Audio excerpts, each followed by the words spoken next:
Welcome back, Honors. So excited. We're going to finish talking about the Assyrians today, and so many amazing things we've already discussed with them, like their early uses of propaganda, their militaristic society, their ruthlessness towards conquered people, their military developments, the different strategies they use, all kinds of different stuff, right?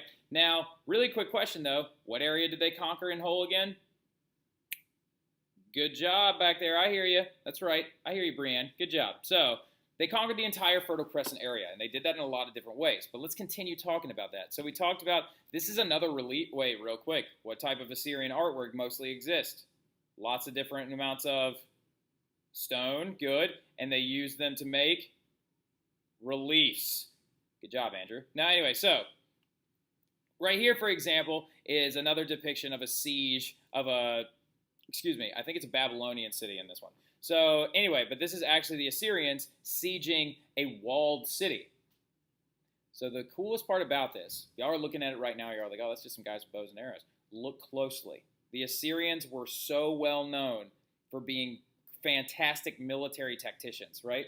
So as you can see right here, this is a large wall, okay, of the city that they are sieging. Look closely, though.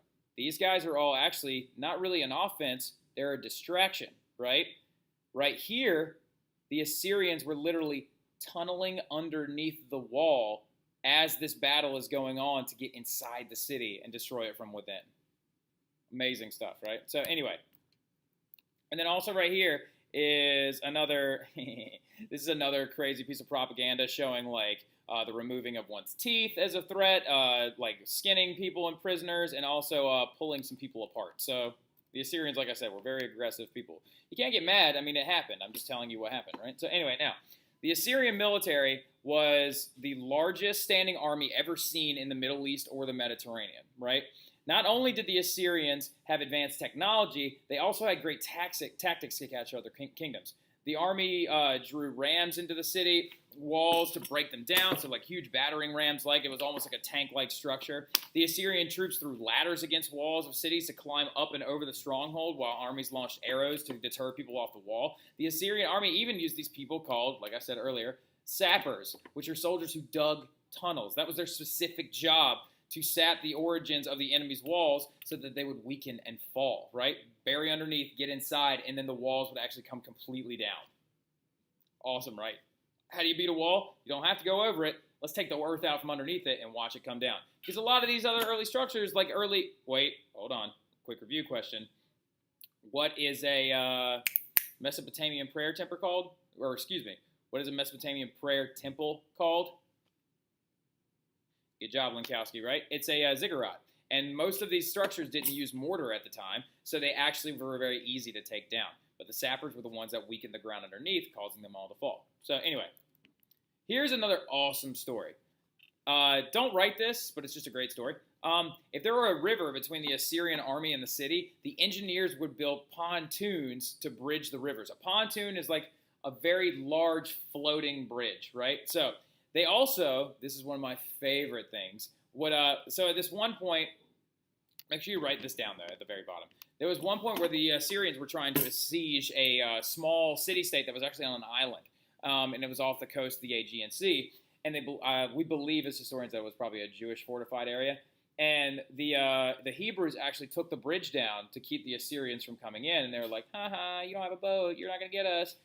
So the Assyrians waited a day, they went into the woods, and they actually killed a bunch of animals, tied the animal skins together, and then actually blew them up, and then literally used them as like life preservers to paddle their way across at night and then siege the city. So flippin' smart, right? So they would also, like I said, build these floating bridges to go and siege a city that was out across a river or that was out on an island. Now, write this though. The army was very organized, with many types of specialized units, and there was a personal security for the king, archers, spearmen, rams, foot soldiers.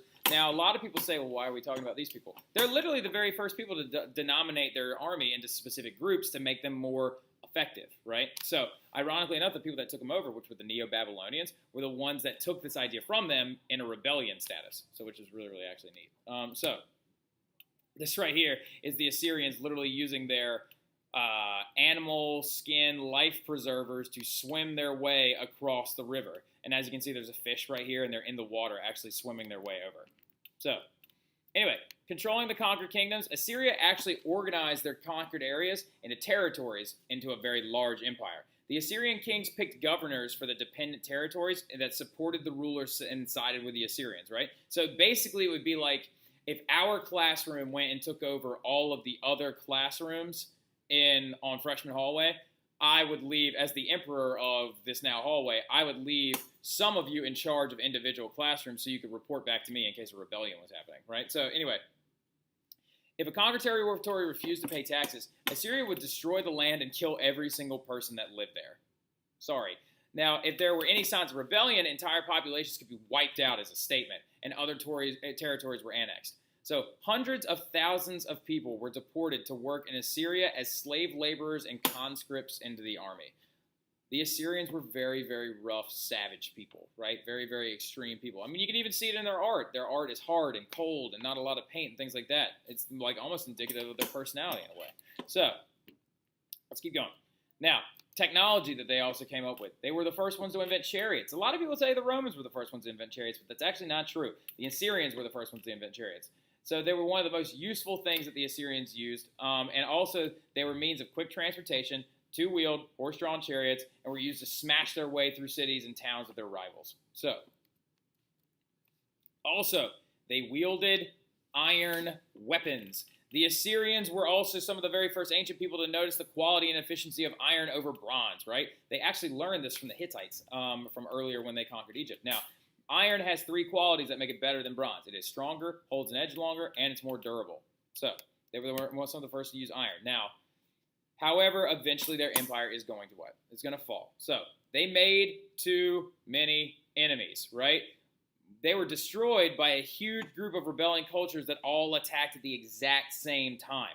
Assyria would eventually crumble, giving way for the Persians. The Neo-Babylonians under Nebuchadnezzar ruled over that area for a little while, and we'll talk about him a little bit tomorrow and how he moved the world for his lover. But anyway, so Assyria is going to eventually crumble and give way to the Persian Empire. But remember, Assyrians started that split that created our Easterners and Westerners, right? They started it but never got to finish it because they were all attacked at the exact same time. So, this is going to be it. We're going to go ahead and stop here, and then we'll pick up tomorrow with Persia, and we'll talk some more about that later on. So, I hope you all have a fantastic evening. Have a good one, Camden Catholic.